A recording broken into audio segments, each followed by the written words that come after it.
right, this morning, 2 Corinthians chapter 10, look if you will in verse 12. I want to start a series today that I've entitled, I Quit. I Quit. 2 Corinthians, chapter 10, verse 12. If we dare not class ourselves or compare ourselves with those who commend themselves, but they measuring themselves by themselves and comparing themselves among themselves is not wise. Today I want to talk to you about I quit. I quit comparing. You know, we live in a world where everybody compares themselves to everybody else, don't we? You know, it shows up in a lot of different places. It shows up in social media, doesn't it? We get on social media, we found out our friend went to a fancy restaurant that night and we had drive-through. Or we find that some husband gave his wife a diamond necklace for Valentine's Day and all we could come up with was a box of chocolates. We're constantly comparing ourselves in this age that we live in. Or, for example, you might not even think about this. We're in the checkout line at the grocery store. We're waiting to get our card up there so we can be checked out. And what do? What's always on the right and the left side of a checkout lane? There's always magazines there, talking about the rich and the famous, talking about what the actors out in Hollywood are doing. And for a short moment, here's what we all think. What would that be like? What would that be like to have all this money, to have all these houses, to have all these people in our life? And just in a moment of time, we compare ourselves to someone else. Or how about it shows up in the clothes we wear? Do you know that the clothing industry is a $1.5 trillion a year business worldwide? We go in the mall and what do? We look at that pair of slacks or that shirt or that sport coat and we say, man, wouldn't we look good in that? It shows up in the phones we carry. We got to carry the right phones. And the cars we drive. Wouldn't we look good in that car? Wouldn't that be nice? Comparison also shows up in our appearance. Did you know that? For example, the average woman spends $313 a month on their appearance. Did you realize that? How many men think it's more than that?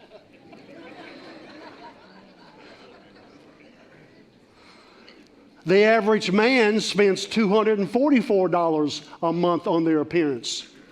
You say, why is it so lower, Brother Ron? We don't have as much to work with.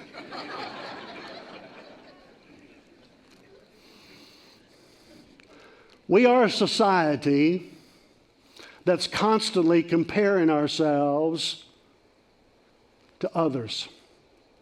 In fact, there's a name for it. Did you know that? Social comparison theory.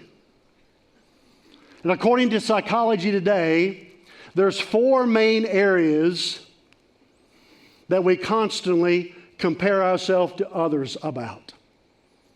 The first one is looks. We're constantly comparing ourselves to how somebody else looks versus how we look.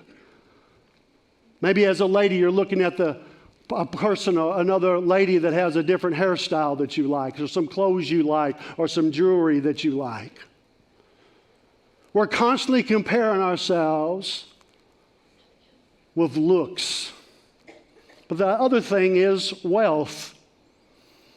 We look at others and the wealth they have, and we compare ourselves to them. Look at the wealth that they have versus the wealth that I have.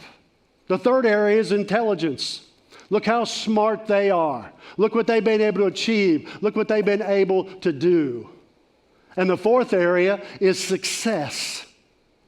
So those are the 4 main areas that you and I are comparing ourselves to everybody else. There's only one problem with comparing ourselves, especially with those 4 things. You can always, first of all, find somebody better looking than you, right? You can always turn around and look at somebody that has more money than you, somebody that's more smarter than you, someone that's more successful than you. So what happens? It's an evolving door that keeps going round and round and round and round, and you never get off once you get on. Paul in our text today says, I came to a point where I quit. Because if you read the writings of Paul, he was comparing himself. He was comparing himself to the other apostles many times. To Peter, especially to Barnabas, was an eloquent speaker. He was comparing himself to others. And I think he came to a point where he said, I'm quitting that because it's not wise. Listen to what Psychology Today says about those of us that are continually comparing ourselves to other people. It said, the article says this: people who regularly compare themselves to others may find motivation to improve, but also may experience feelings of deep dissatisfaction, guilt, remorse, and engage in destructive behaviors like lying or disordered eating. So I want to tell you today, I think we as Christians ought to get to the point where we quit. We quit comparing ourselves to others around us. We quit comparing ourselves to the world around us and what it has or does not have. I think we'd be a lot more healthy spiritually if we come to the point to say, God, would you help me? Would you help me to quit comparing ourselves to others? Now, many of you might think it's just teenagers that do this. No, it's not. Yes, teenagers might compare themselves to others, but also young couples do, where they are financially, what they drive, the house they live in. They're constantly comparing themselves to others. Middle-aged couples, even retired couples. Okay? And retired people are comparing themselves to what others had saved up and they don't. So it's not an age thing with comparison. Throughout our lives, we're tempted to compare ourselves. And Paul says in our text today, it's not wise. Now, I want to give you 3 things this morning that I think will help us to quit comparing ourselves to others and how unhealthy that can be in our lives. Right? The first thing is simply this. Why is that unhealthy to compare ourselves to others, Brother Wrong? First of all, because the path it leads us down. Where we're living in this world and we're always looking at somebody else and what they have, we're always looking around at the world about us and we constantly compare ourselves. I want you to understand that leads you down a path that probably we don't want to go down. It leads us down a path that is not good for us, that is not healthy for us, and we all need to try to deal with it. There's a story in 1 Samuel chapter 8, the story of a prophet named Samuel. Do you remember him? He was from a young boy. God chose him to be a prophet to the nation of Israel. And in 1 Samuel chapter 8, he's grew up now. He's led Israel for many years. And he comes to a point where he's older. He comes to a point where not only is he older, but his sons after him are not following in God's path. So the elders of the nation of Israel realize that Samuel's getting older. They don't know how much longer he's going to be with them. That his sons do not follow the ways of God, do not follow Samuel's path. And I want you to notice what they said to him. 1 Samuel chapter 8, look at verse 4 and 5. Then all the elders of Israel gathered together and came to Samuel at Ramah and said to him, now notice what they said. Look, you are old, and your sons do not walk in your ways. Now make us a king to judge us. Now notice the last phrase. Like all the nations. Look what was happening to Israel. They realized Samuel wouldn't be there much longer, realized there was no one coming behind him that could take his place. So they come to Samuel and they say, Samuel, tell him what they think about how old he is and about his kids, his boys coming behind him. And they said, make us a king. Give us a judge. Now notice, like all the other nations. I want to submit to you this morning that was disaster for the children of Israel. In fact, as I thought about it this week, that was a crucial point in the history of Israel. You say, what do you mean, Brother Ron? Have you ever read 1st and 2nd Kings? Have you ever read those books? I know those are kind of books you want to kind of fly through, right? But if you read 1st and 2nd Kings, it's an analogy, it's a history of all the kings of Israel and the kings of Judah. And in those two books, the Bible mentions about 20 kings. Now here's the amazing part about it.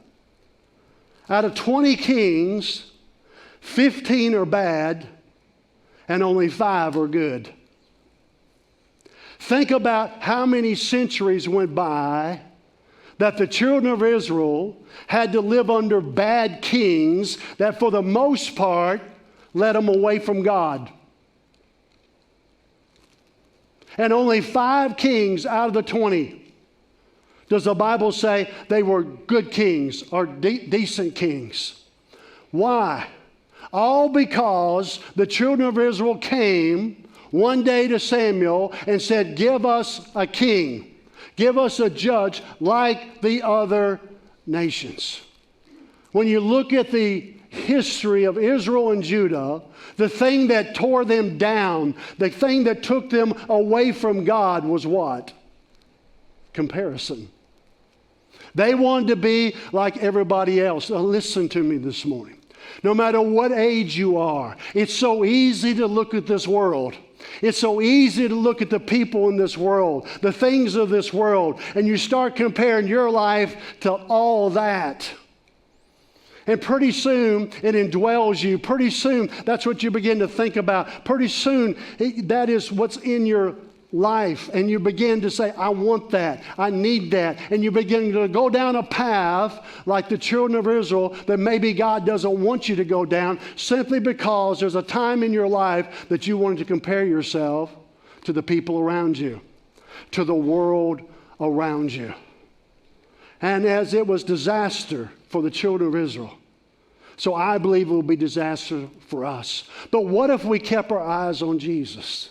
What if we focused on Him? Let this mind be in you that was also in Christ Jesus. Put your mind on things above and not the things of this earth. God said for all of us as His children, don't get wrapped up in this world. And it all begins, no matter what age you are, when you begin to compare yourself. And I begin to compare myself with others around us and this world and life around us. It can cause disaster in our life.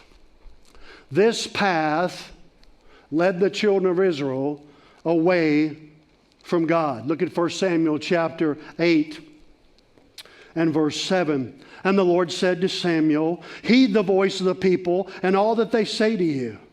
For they have not rejected you, but watch this, but they have rejected me, that I should not reign over them.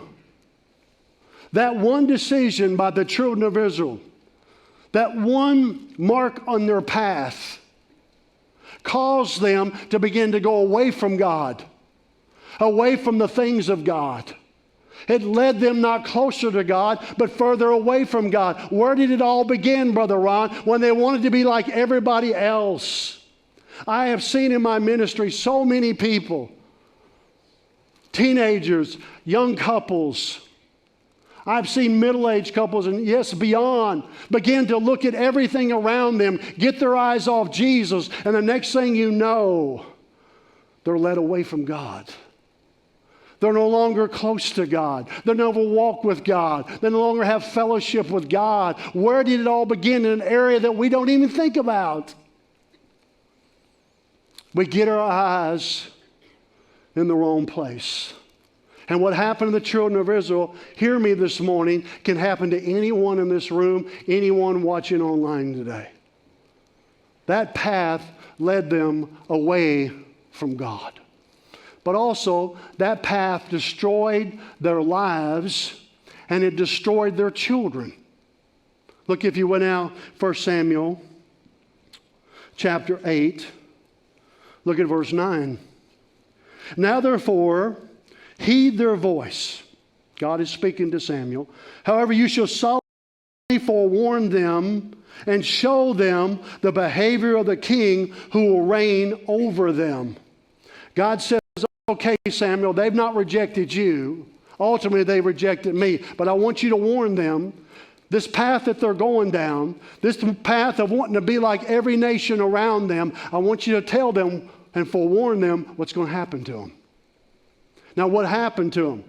As kings came in place over Israel and over Judah, instead of the God being their king, what happened? Well, their soldiers had to enlist and go off to war. Their daughters were put into service as housekeepers for the king and for all that he had. Their lands were taken. The king took their lands for himself. And taxes were raised like never before to pay for all what the king wanted to do. Literally, what happened? Because they chose to compare themselves to other people around them, they destroyed their lives and their families. They lost their sons, they lost their daughters, they lost their land, and they lost tax money and other revenue that had to be given to the king and to what he wanted to do. So this morning, here's a decision I want us all to make, is I quit. To go before God and say, God, I quit comparing myself to others around me. I quit comparing myself to the world and what they have. Lord, I want to be content with you. Paul learned what he said in 2 Corinthians 10 and verse 12. Because we read over in the book of Philippians, he says, I am content with such things as I have. You see, you get your eyes off on this life around you, the contentment's going out the door.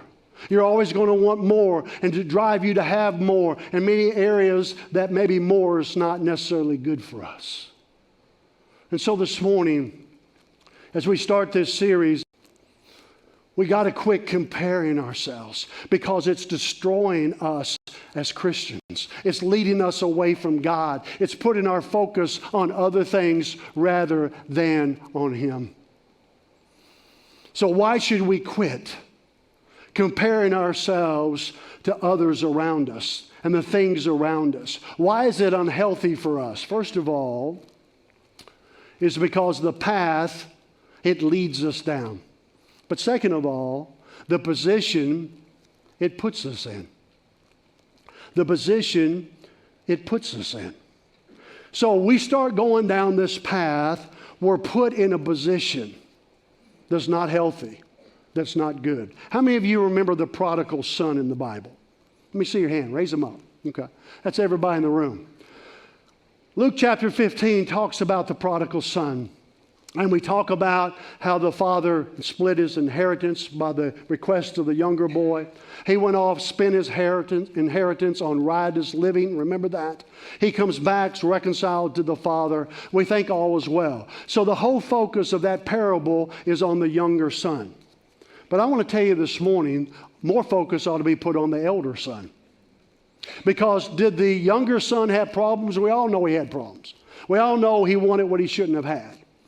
Okay? But also the elder son, I believe, had as many problems.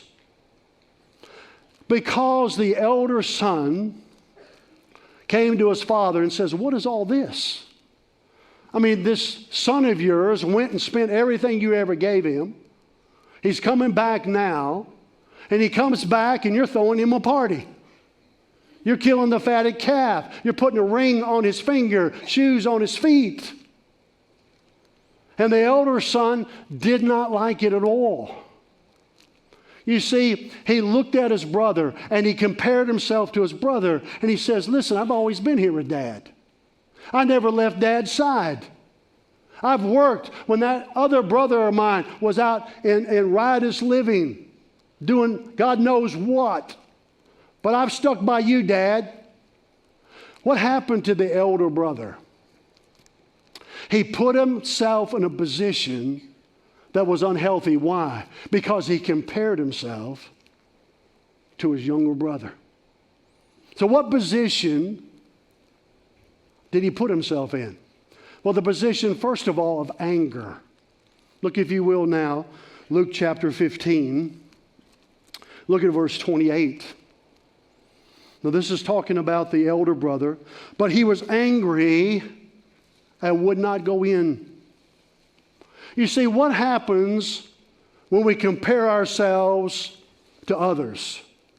Many times, anger rises up in us. We get angry at life.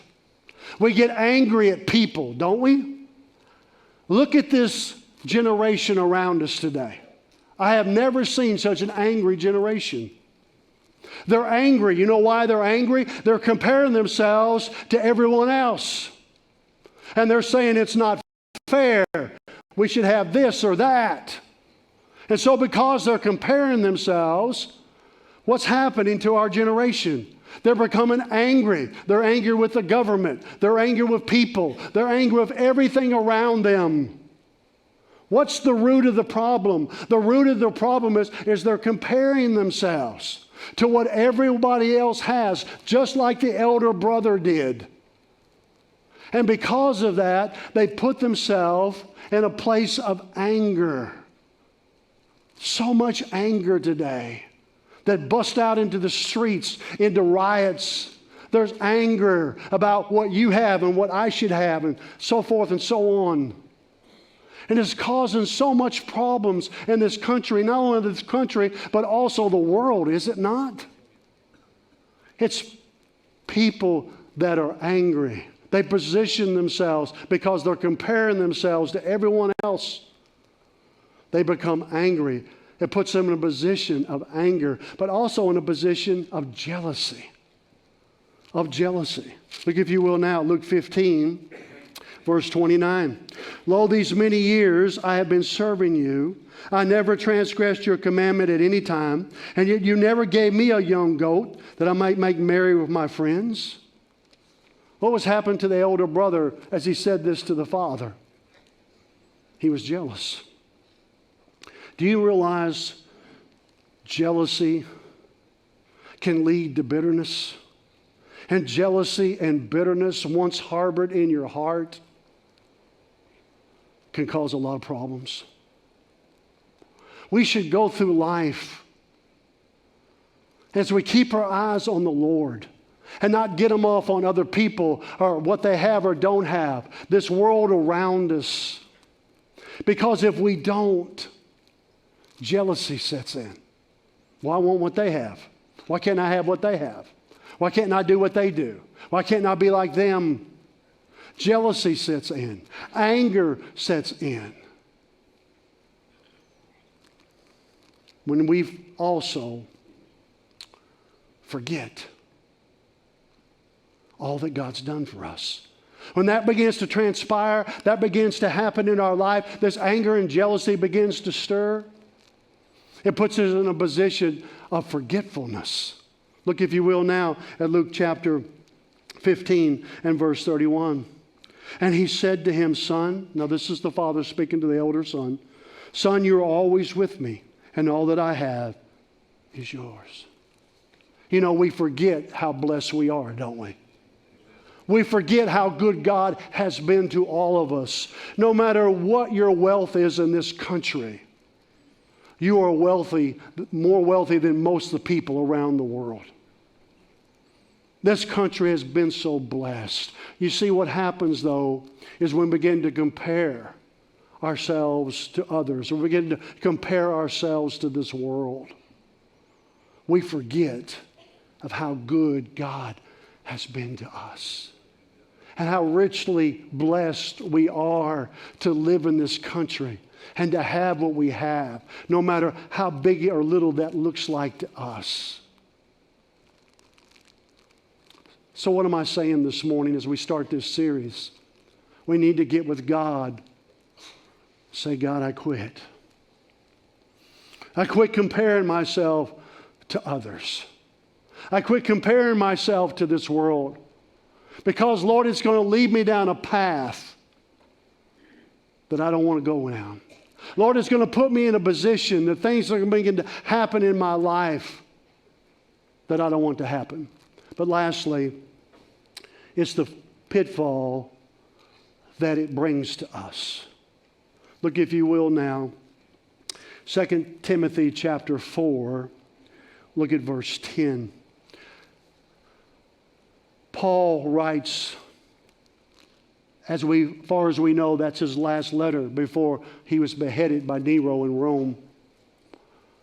And I think this one phrase, this one sentence broke his heart. Look what he says. For Demas, who was a friend of Paul's, has forsaken me. Now, why has he forsaken me? Having loved this present world.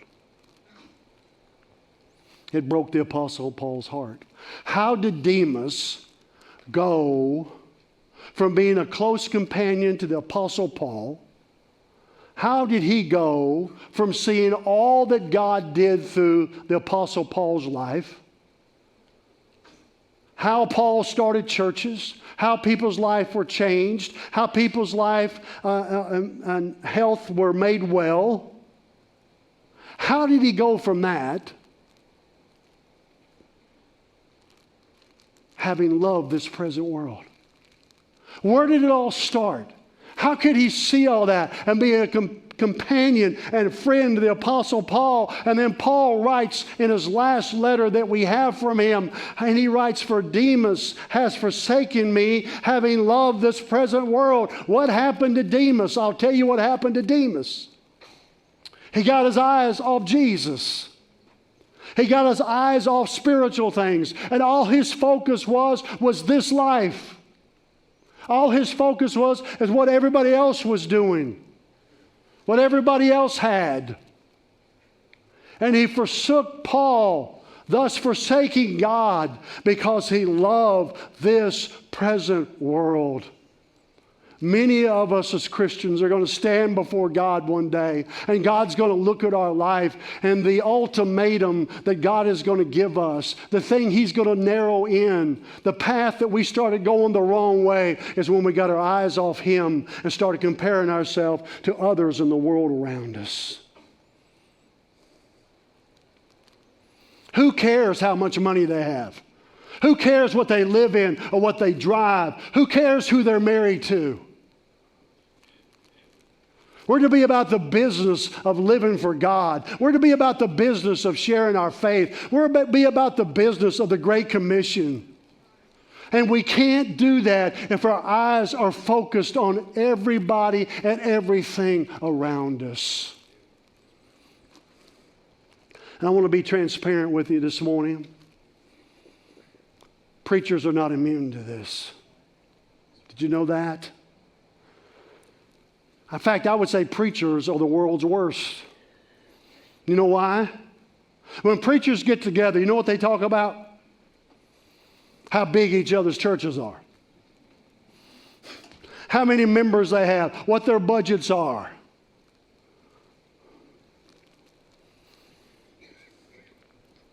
If I'm honest with you, sometimes I go online. In fact, I go online a lot and watch a lot of services, and I want to be fed by some pastors that I love, that speak into my heart. But if I'm honest with you, I look on and I see mass crowds and mass buildings, and I thought, wonder what that would be like. So what I'm telling you this morning, I'm not immune to. It can happen to me. It can happen to you. Whether you're a teenager in this room, whether you're in college in this room, whether you're a young person, a young couple, middle-aged, or senior adult, it doesn't matter. Satan will always have somebody around you to look at. He'll always put somebody in your way that you look and think, man, wouldn't that be nice? Okay? Wouldn't that be nice to have all that money? Wouldn't that be nice to live there, to drive that? Wouldn't that be nice to have people wait upon you like they do? Wouldn't that be nice? And what it does is gets our eyes off Jesus Christ. It gets our eyes off why we're here. If it happened to Demas, a man that traveled with the Apostle Paul and saw all that he saw, could it not happen to us? What's happening to our churches today? Why are our churches not full? It's because people have got their eyes off Jesus and put them in other places, on other people and other things and the things of this life. Does not the coronavirus teach us that life can be here today and gone tomorrow? Does not Russia invading Ukraine tell us that the whole world's landscape can be turned upside down in a matter of days? Here's what I'm asking all of us. And I'm asking of myself, Lord, please, get my eyes back on you. Get my focus back on you. Lord, I've got it off on the world around me, the people around me. And God, it's unhealthy. And so today, Lord, by the strength of your Holy Spirit, I quit. I quit. I quit comparing myself. Help me, Lord, not to do that any longer. If your head's bowed and your eyes closed as Gray and the praise team comes, as Myra starts to play, has God spoke to your heart this morning? When you look at your life, what are you looking at? Where's your focus? Where's your attention? Where's your energy going?